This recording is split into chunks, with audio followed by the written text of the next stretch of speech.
Healing is the resolution. Love is the language. Healing starts with a choice to stand for unity, for compassion, for change. Across our community, every sector is stepping forward.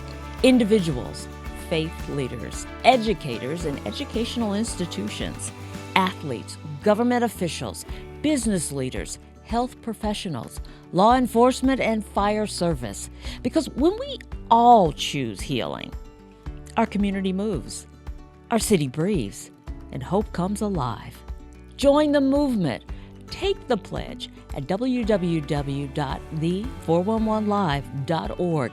Print your pledge.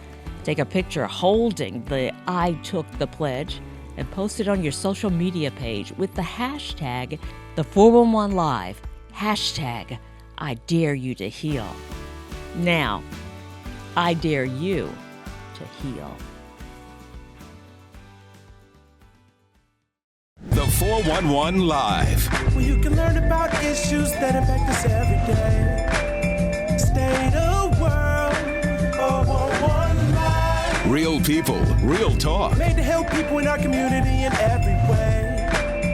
Boy, your girl, 411 Live. What happens when the person exploiting a child is the same person that the child has been taught to trust, like a parent, a grandparent, a sibling, or another caregiver? Interfamilial trafficking is a hidden form of exploitation, and it is difficult to recognize, to report, and to prosecute. But today, we're going to talk about it. Hello, I'm Beverly Taylor, and this is the 411 Live, Real People, Real Talk. My guest today is Dr. Debbie Lassiter. She's familiar to the 411 Live. We've had her here many times, but it's been a while. She's the executive director of Convergence Resource Center, and she's also the co-founder. And Convergence works directly with trafficking survivors, helping them to strive, to thrive.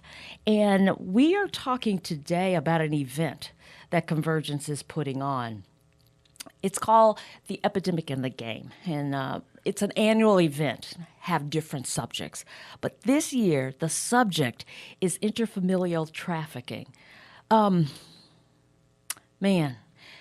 going to be a guest at this event who has been through this, who will help people to understand what this is all about and what it looks like. I have a feeling that people who will be attending, this will really blow their minds. You know what I mean? So, Dr. Debbie, thank you.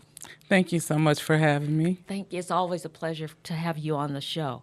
I guess before we get into it, because once we dive into it, we're going to be in deep, and I don't want to stop.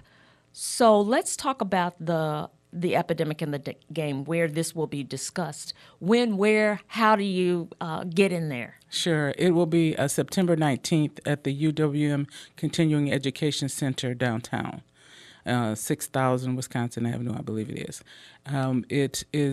It's free. We keep it completely free for the community because we want the information to get out, but they do need to go to our website and register. If they don't register, because of the number of people that are registering, there's a good possibility they won't get in. Gotcha. But very important for this registration that has not existed in the past is that they do not want anyone under the age of 18 to attend the event. So if you register your child or come with your child, you may not be allowed to bring the child in, which would be very unfortunate for the child. So we're really asking the community, please don't bring the children.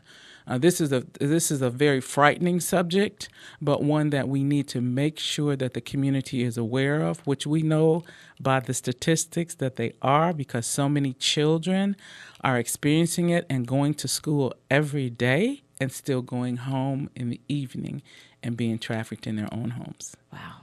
That's amazing. And it's, 9 to 12? Yeah, 9 to 12. And we have roundtable discussions as well. And we want to be looking for solutions, things we can do in the community to address it, to stop it, to help those that are being trafficked. Yeah. Okay. So let's just kind of break this down. When we talk about interfamilial trafficking, I kind of mentioned it at the beginning, but kind of define it. What is this? So interfamilial trafficking is when you are being trafficked or exploited by a family member. So it could be the family member that lives in your home, but it could also be a family member that doesn't live in your home, like an uncle or aunt that comes to visit. Unfortunately, the statistics say 40 to 50% of the traffickers in this particular type of trafficking are the mother. Yeah. It is usually the mother. Many times it is driven by poverty or some sort of addiction. But a lot of times it's just plain greed. And that's pretty scary. They start trafficking their children very early. We know one woman, through her psychologist and through memories, she started getting trafficked when she was about 3 years old. Oh, wow. And she lives right here in Wisconsin. That's horrible. Her That is parents actually sold her to people who had torture chambers, which was very surprising to find out. But in Wisconsin, we have people who in their basements have torture chambers. And they could buy her for a weekend. A 3-year-old A 3-year-old. in a torture chamber, though. A 3-year-old. Well, I could tell you what some of the tortures were, but it's pretty graphic. Yeah. Yeah. I mean, so people listening might be thinking, okay, is this something new? No. But this is not. It's not only is it isn't new, and we have to remember it is men, women, boys, girls, and even babies.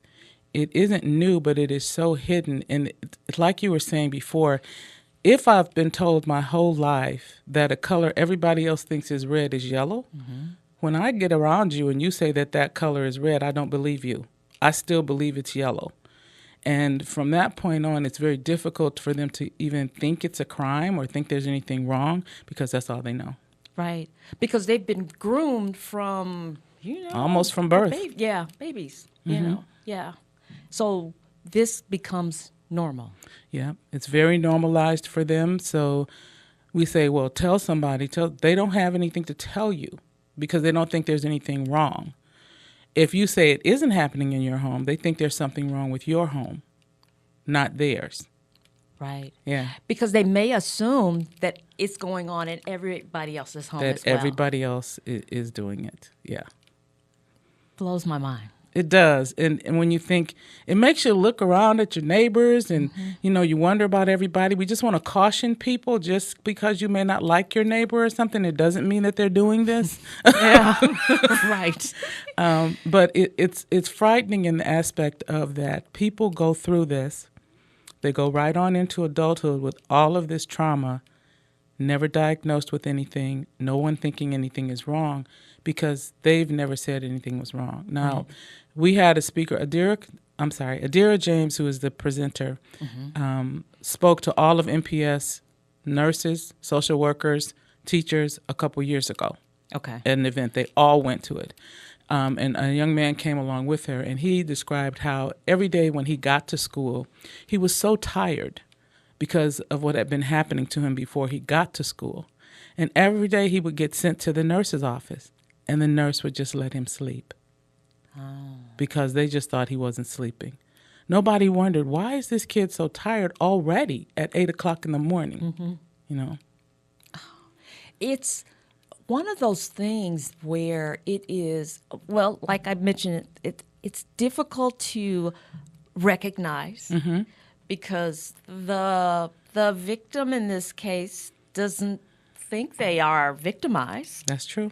So they're not saying anything. That's true. Or if they get to a point where they might think something's going on, they may be still trying to protect that trafficker. They will. Because it's mom, right, or it's dad, right, and in some cases it's both. It's the mom and the dad. But the other thing that happens to them is usually these are the kids at school that are getting teased. Maybe they got on dirty clothes. They may smell because they didn't get to take a bath, and so we look at them in a different light. Unfortunately, still even today, we look at them and we don't look at them as someone that needs to be protected. We make the assumption that they're coming from a bad home, that their family is poor. We make the wrong assumptions without asking the questions. what we got to learn how to do, I would rather ask you a question and you get mad at me because I asked it than to not ask the question and then find out later something terrible was happening to you. I have to process what you just said because I think that is pivotal. Because I'm afraid to ask. You hear that all the time. I was afraid to ask. But taking that risk, they may get upset with you. They may. But what if you're right?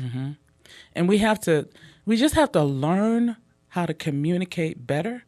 There are ways to ask those questions without insulting people or being intrusive. And not only do we as adults need to learn how to do that, our children need to learn how to do that. Our teenagers, our young people all need to learn how to do that, because more often than not, they're going to say something to their little friend before they say something to you. That's a good point.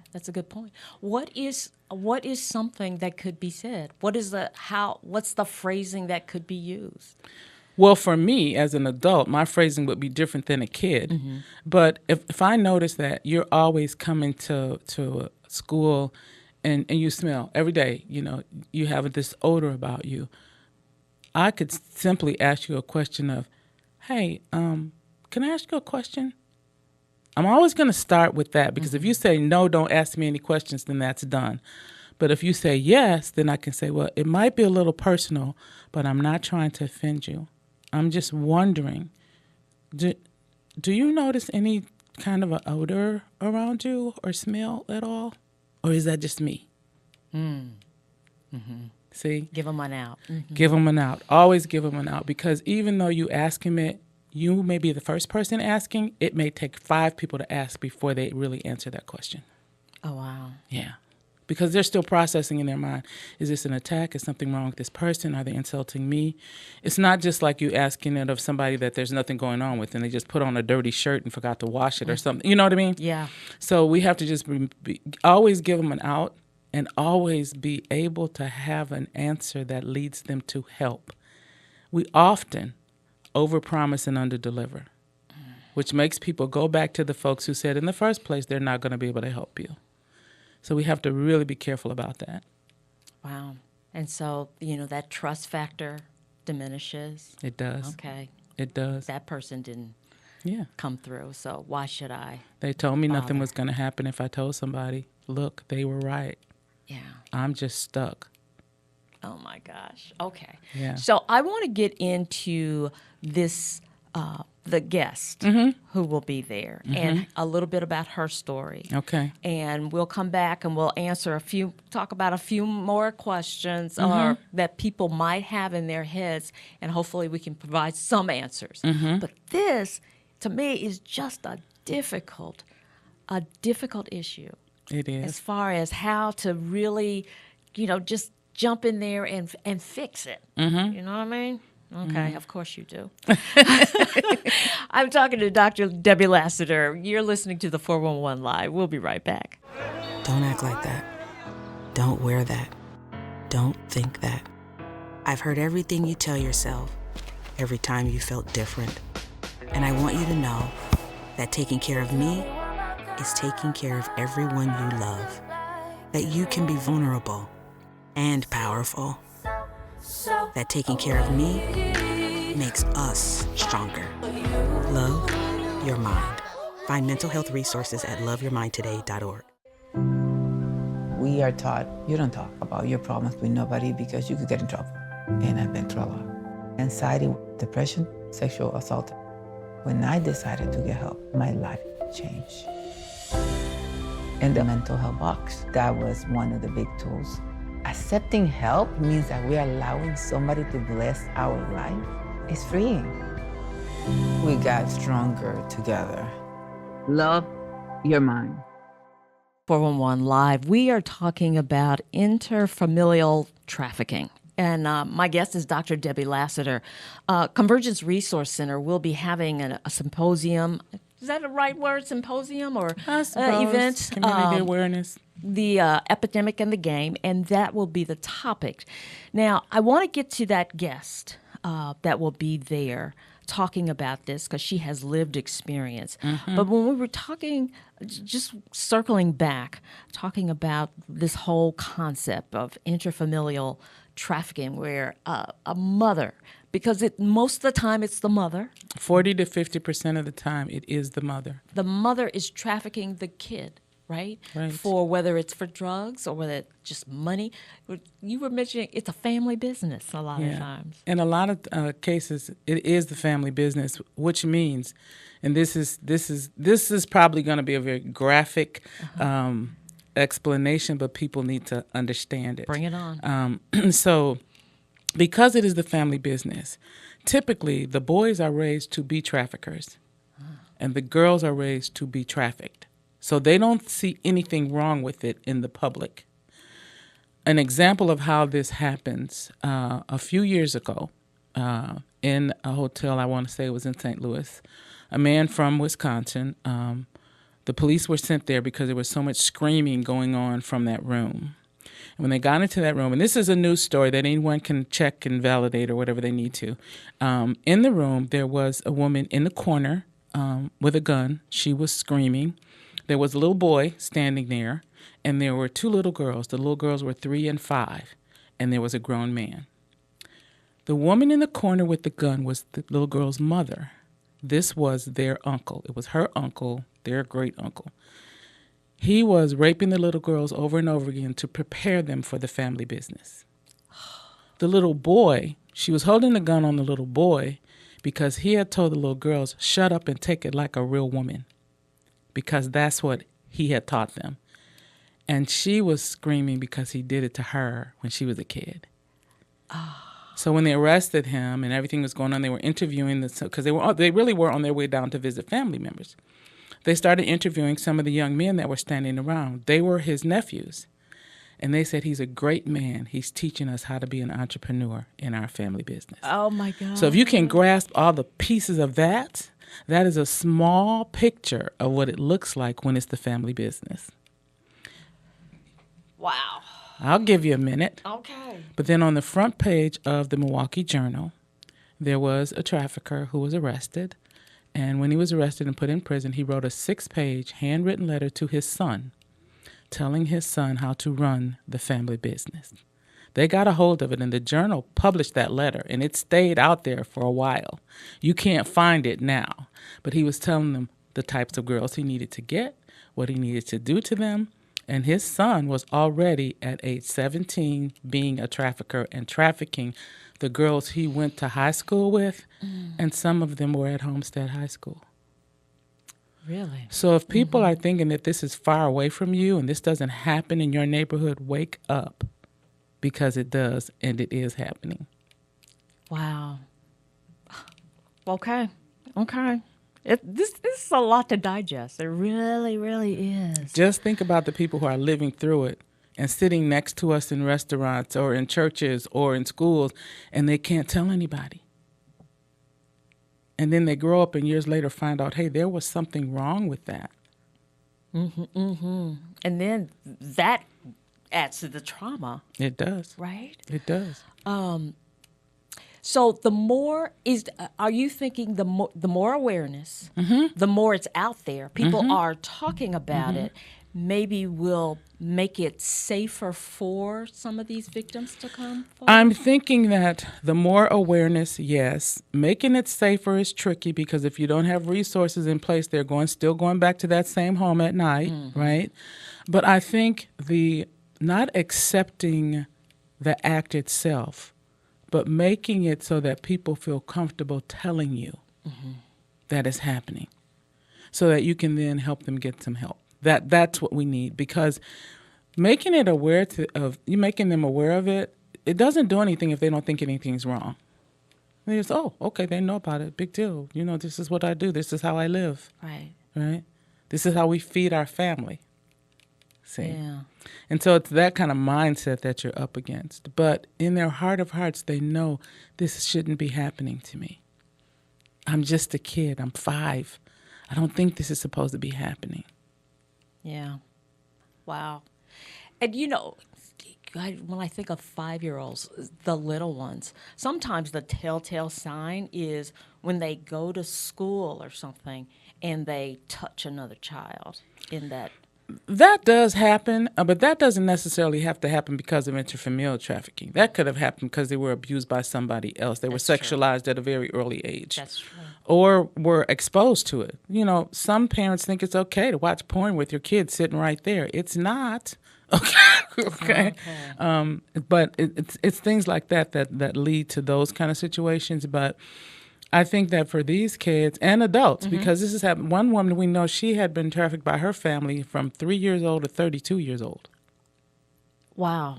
Right? Yeah. So, and I mean, she was trafficked by people who owned their own planes. So they could come and pick her up in Milwaukee and fly her somewhere for the weekend and then bring her back. So, you know, it's much bigger than we think it is, and it's a lot more dangerous than we think it is. A lot of things that are happening nowadays, and this is my opinion and everybody has one, is because we got a lot of angry people out there about things that have happened to them and nobody noticed or nobody tried to help them. So their anger is exploding all over the place, and we're reaping the benefits of that anger because trafficking always hides in plain sight. Wow. Wow. So if this has happened to them, why should they care about anybody else?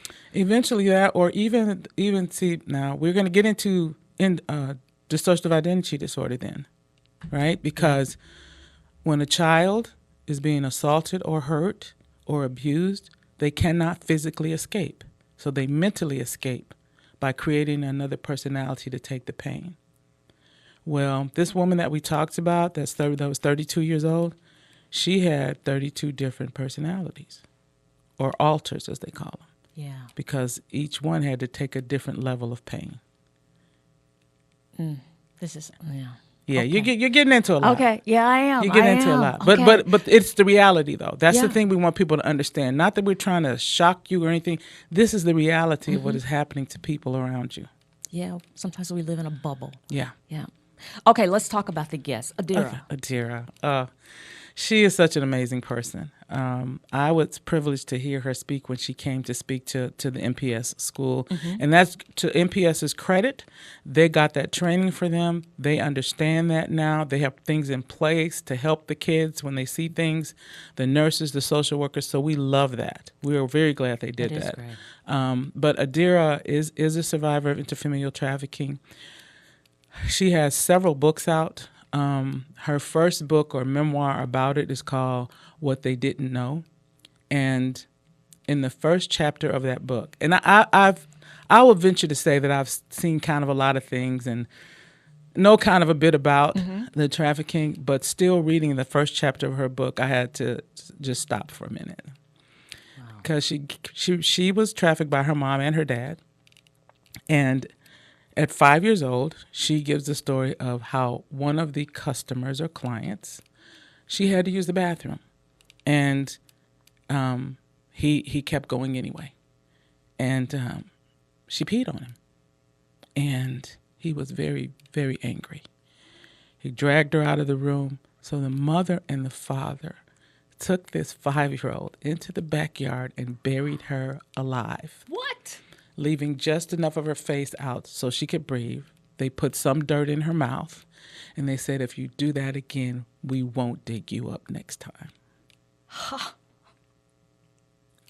Now, they dug her up, and she said from that moment on, if she had to pee, she would just try to hold it. She would hold it and just take what was happening to her till it was over so she could go pee. Can you imagine what that probably did to her system? Yeah. You know, because it's not healthy to hold that in, right?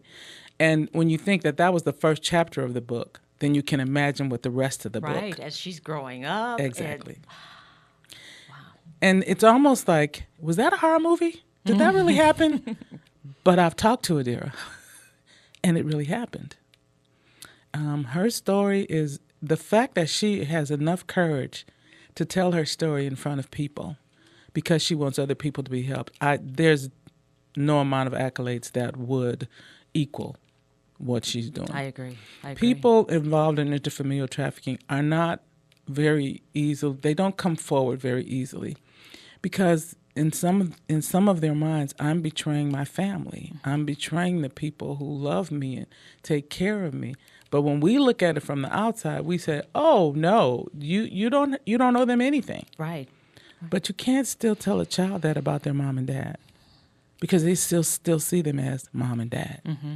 You know, and so that's just one chapter of her book. Oh my gosh. Yeah. What do you want to leave people with? I mean, I'm sure that you're tapping into making sure what some professionals and people in different fields are coming to this event. What do you want? What the takeaway? The takeaway for me would be, don't assume that people are okay. Don't assume that the little kid that may be coming to school, not the cleanest little kid, don't assume he's okay and just didn't clean up that day. Take the time to inconvenience yourself enough to ask the questions, not in a voyeurism way where we just want to hear the stories, but in a way of there's another person there that looks like they need help. You can always go get somebody. Go get a teacher you trust. Go get a human being that you trust, because this is happening to adults as well. Yeah.